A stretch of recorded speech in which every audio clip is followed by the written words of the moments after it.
Vətəndaş mövqeyimlə Rayət İmam Əliyev qarşınızdayım. Xahiş edirəm kanalımıza abunə olub bəyənməyi unutmayasınız. Bir vaxtlar Bakıya yağış yağanda sevinərdik ki, ruzi bərəkət yağır. Qar yağanda sevinərdik ki, şükür Allaha, Bakıda qar izi gördük. İndi isə hava tutulan kimi bizi dərd götürür. 20-30 il qabaq eşitdiyimiz eyni söz eşidirik. Bakı yağışa təslim oldu. O gün yağış yağırdı. Axşam maşınla evə gəlirdim. Ruslan 93 mağazasının arxasındakı küçədə işıqlandırma yoxdur. Bir qadın uşaqla yolun qırağında dayanıb, mən isə görmürəm. Yanından keçəndə çuxurdakı gölməçənin suyunu nətər bunların üstünə şappıltı ilə sıçratdımsa, çox peşman oldum. Maşını kənara verib, maşından düşdüm və düşüb salam verib üzrxahlıq edəndə qadın məni tanıdı. Deyir, abala, bu nə mədəniyyətsizlikdir? İl 12 ay düzlükdən, haqq ədalətdən danışırsan. Bu hərəkətin adı nədir? Vallahi xəcalət çəkdim. İnanın xəcalət çəkdim. Adam düz deyir də, biabırçılıqdır. Haqlı da axı adam. Amma xəcalət çəkməli, utanası mən deyiləmi? Əslində aidiyyatı qurumlardır. Siz olmalısınız o utancaq yerində. Günah sizindir. Hər yer gölməçədir. 5-6 dəfə ilə həmin gün çalalara düşmüşəm yol gələndə. Yol bərbaddır. Bir dəfə lüka düşmüşəm. Yapon avtomobilim sizin bu yol infrastrukturunuza dözə bilmədi. Maşının diski də, amortizatördə, təkərlərdə hamısı demək olar sıradan çıxır. Qardaş, mənim avtomobilim var deyə Azərbaycanın ən xoşbəxt adamı mən deyiləmi? Yollar niyə bu gündədir? Niyə 2 damcı yağışa Bakı gölə çevrilir? Mən və mənim kimi sürücülərə dəymiş ziyanı bəs kim ödəyəcək? Norveçdə lüka düşsən, bələdiyyəni məhkəməyə verib qalib gərilsən. Bəs bizdə niyə günahkar tapılmır?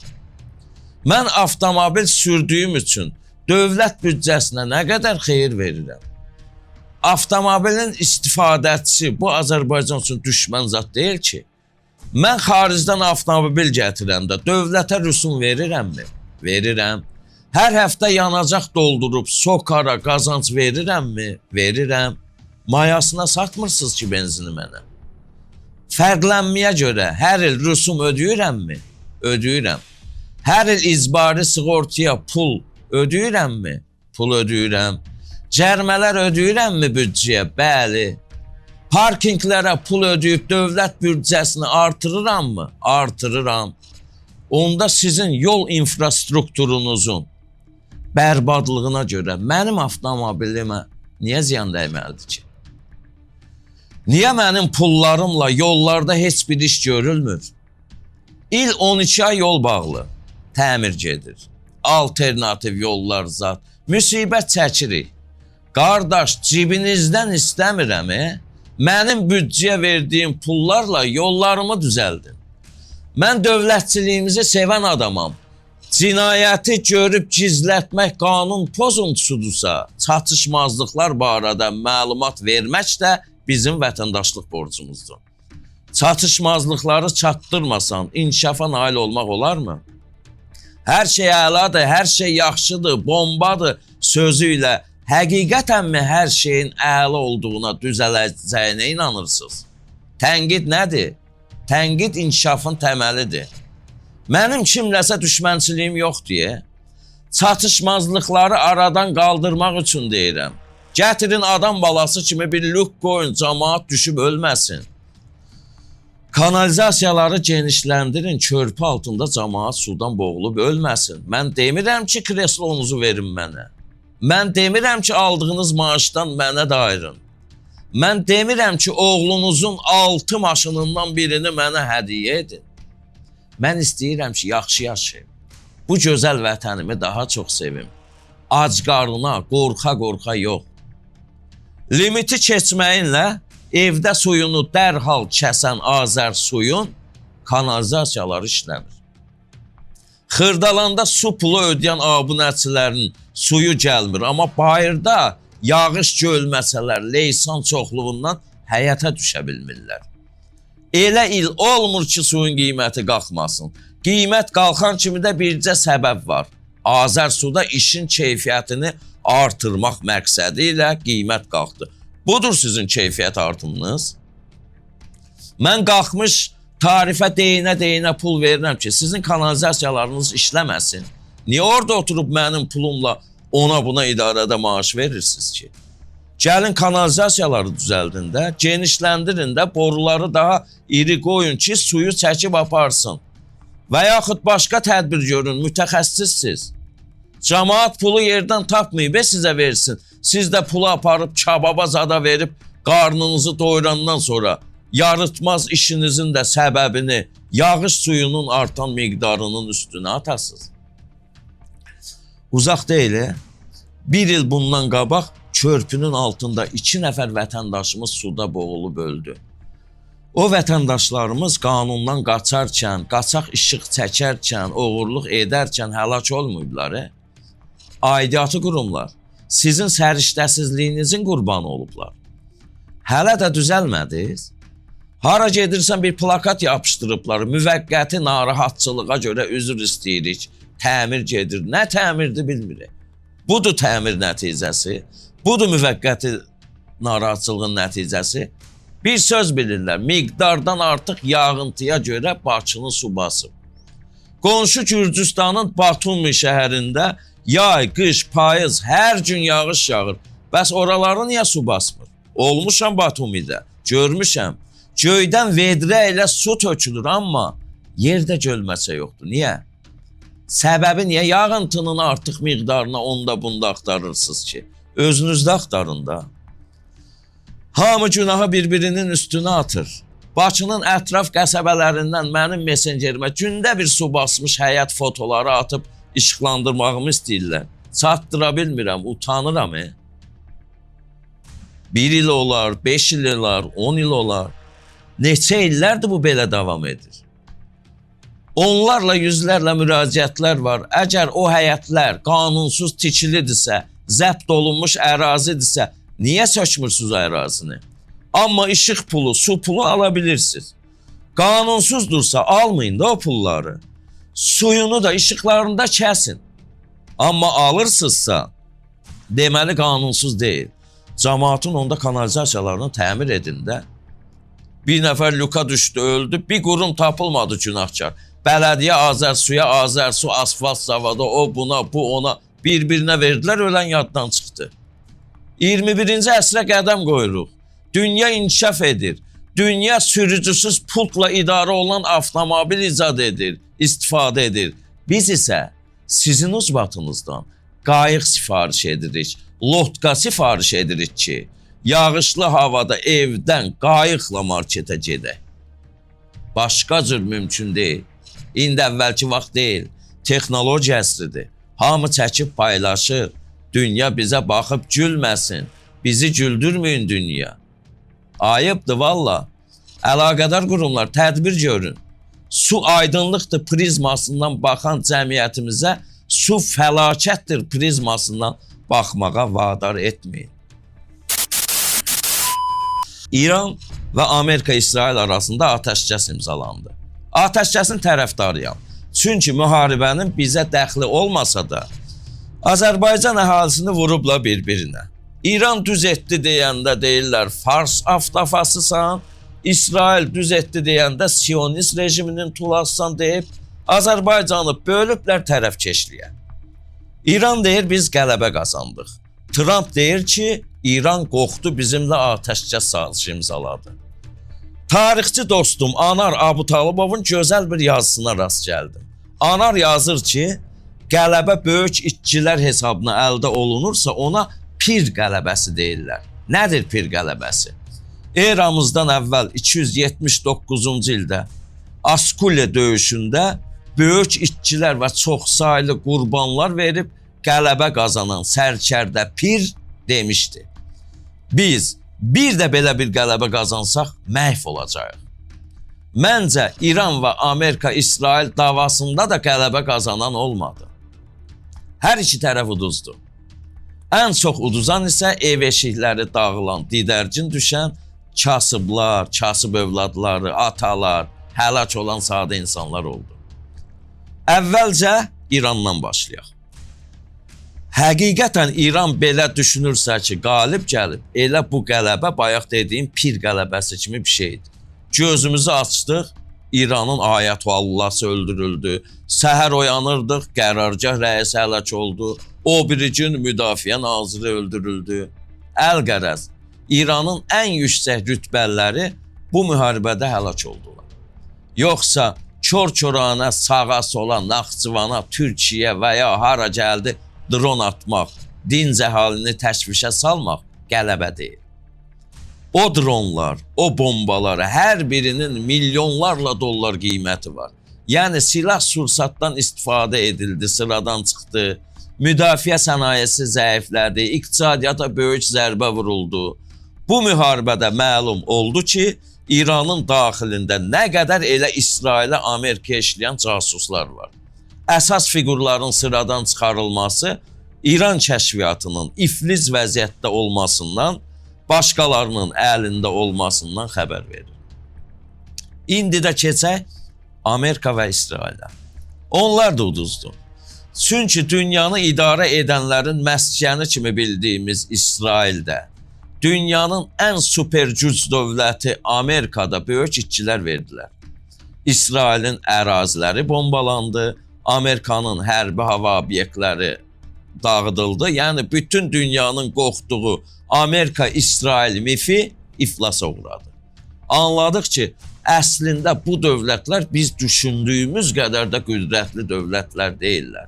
Nəhəng Amerika-İsrail qüvvələri və qarşılarında Molla İranı. Əşrəf Rüya serialında deyildiyi kimi, siz həpiniz, Əşrəf tək. Dostuma deyirəm ki, həyatda ən zəhləm getdiyin şey nədir? Mənə deyir ki, ən zəhləm getdiyim şey gözəl bir xanımla tanış olub, bir Madoda çay içəndə, subayam, bağım var, maşınım var, obyektlərim var deyib basıb bağlayanda, bir də görürsən, qonşu stoldan bir yaşlı qadın stola yaxınlaşıb mənə baxır ki, bağışlayın, siz Rüxsarə müəllimənin həyat yoldaşı Elektrik Elşad deyilsiz ki, deyib, xoşbəxtçiliyimə mane olan bu başıboş insanlardan zəhləm gedir. Valla, indi o Elşad demişkən, Elşad dediyi kimi, mənim də ən zəhləm gedən şey, özlərini yalandan qalib və xoşbəxt hesab edən belə siyasilərdir. Müharibə heç kəsə xoşbəxtlik gətirmir. Qələbə başqadır, işğal başqa. İşğal başqalarının ərazisini zəbt etməkdir. Qələbə isə öz torpaqlarını düşmən əsarətindən, yağılardan, qəsbkarlardan qorumaq və torpaqları düşməndən təmizləməkdir. Qələbə Azərbaycanımıza yaraşır. Çünki 30 illik işğala 44 gün ərzində son qoyduq. Dəmir yumruğumuzla düşmən başı əzdik. Allah Azərbaycanımızı, dövlətimizi, ordumuzu qorusun. Şəhidlərimizin ruhları şad olsun. Sosial şəbəkədə köhnə bir video çıxdı qabağıma. Əslində aktualdır. Rayonların birində bir məmur, iqtisadçı məmuru təqaüdə göndərirlər. Vidalaşma mərasimində həmin o iqtisadçı təqaüdçü deyir ki, 90-cı illərdən fərqli olaraq bizim iqtisadiyyatımızda gördüyümüz işlər qürur vericidir. İnkişafa gətirib çıxartdıq. Sonda da qeyd edir ki, bundan sonraki ömrümün qalan hissəsini xalqıma və prezidentimə bəxş edirəm, fəda edirəm. Onu tanıyanların altdakı rəylərini oxuyuram. Məlum olur ki, bu adam həyatını rüşvətə və yaltaqlığa sərf edib. Ay kişi, sənin yaltaqlıqla, rüşvətlə dolu ömrünün qalan hissəsi bu xalqın bir nümayəndəsi kimi mənim nəyimə lazımdır? Ölkə başçımızın nəyinə lazımdır? Çox güman ki, adamın işlədiyi sahədə nəsə yeyintilərin aşkarlanmasından qorxaraq, get-ha-getdə özünü ölkə başçısına sədaqəti ilə sığortalamaq istəyir. Ayaq saqqal. Da belə şeylər keçmir indiki zamanda. Da keçmir. Ölkə başçımıza sədaqət, bu xalqa məhəbbət ancaq müsbət işlərlə ölçülür, yaltaqlıqla yox. Ölkə başçımız dəfələrlə çıxışında sizlərə tapşırıb ki, qeyri-neft sektorunu, sənayeni, iqtisadiyyatı inkişaf etdirmək lazımdır. Ölkə iqtisadiyyatı dəfələrlə deyib ölkə başçımız, neft sektorlarından yox, sənayinin inkişafından asılıdır. Siz nəyə qadir olmusunuz? 90-cı illərlə indini niyə müqayisə edirsiniz ki? 90-cı ildə mənim 15 yaşım var idi, indi 50 yaşım var. Mənim bu irəliləyən 35 yaşımın nəticəsi də sənin səmərəndəndir, gördüyün işin nəticəsidir. Bəli, 90'larla indini müqayisə etsək inkişaf çoxdur. Xarici siyasətimiz yüksək səviyyədədir. Ordu quruculuğumuz inkişaf edib ki, 30 il həsrətini çəkdiyimiz torpaqları ordumuz 44 günə işğaldan azad etdi. Təhlükəsizlik xidmətimiz operativ işləyir. Bizlərdə terror şükür Allaha olmur. Xainlər, dövlətə zərbə vuranlar araşdırılır, zərərsizləşdirilir. Güc strukturlarının daxili sabitliyi qoruma istiqamətində müsbət addımlar var. Qondarma artçaq terrorçularını qolu qandallı, boynu bükük gətirib Azərbaycan torpağına baş əydirdilər. Amma bəzi sahələrə bunu şamil etmək olmaz ekonomist. Bəzi axsaqlar var ki, bu inkişafın içində özlərini də soxuşturmaq istəyirlər o inkişafın içində. Belə deyil. Sizlərin yarıtmazlığınızın nəticəsində iqtisadiyyatımızda, səhiyyədə, təhsil də elə yararsız vəziyyətdədir. İcra və probasiya şöbələri var. Necə olur ki, vergi borcu olan adamın gəlib əmlakını müsadirə edə bilirsiniz? Aliment ödəməyən birini aparıb içəri bastıra bilirsiniz? Cəfərov Güloğlan Qiyasoğlu adlı bir nəfər məktub göndərmişdi mənə, sənədlərlə. Ona məxsus Yeni Yasamal 1, ev 14, mənzil 209, 94-cü ildə atəşkəs müharibədən sonra 7 il sonra 2001-ci ildə adamın evi qanunsuz zəbt olunubdu. Sonra da zəbt edənlər bir neçə müddət yaşayıblar, başqa bir ev tapıb gediblər, başqa birindən də pul alıb onu gətizdirib otuzdurublar həmin evə. Məhkəmənin də qərarı var ki, 2001-ci ildə qeyd şərtsiz o evdən çıxmalıdırlar. Amma 25 ildir siz qəsbkarları, zəbtkarları məhkəmə qərarı ola çıxada bilmirsiniz. Cəmaatın halalca evini qaytara bilmirsiniz. Budurmu gördüyünüz iş? İcra şöbələri məhkəmə qərarlarını niyə yerinə yetirmirsiniz ki? Qorxursunuz ki, o zəbtkarlar, qəsbkarlar özlərini yandırmaqla qorxudarlar sizi. Mən gedib birinin ailəsini evindən çıxarım, soxulum onun evinə. Gələn gedənə də deyim ki, mən veteranam, mən rayət qaziyəm, mənə söz desəz özümü yandıraram.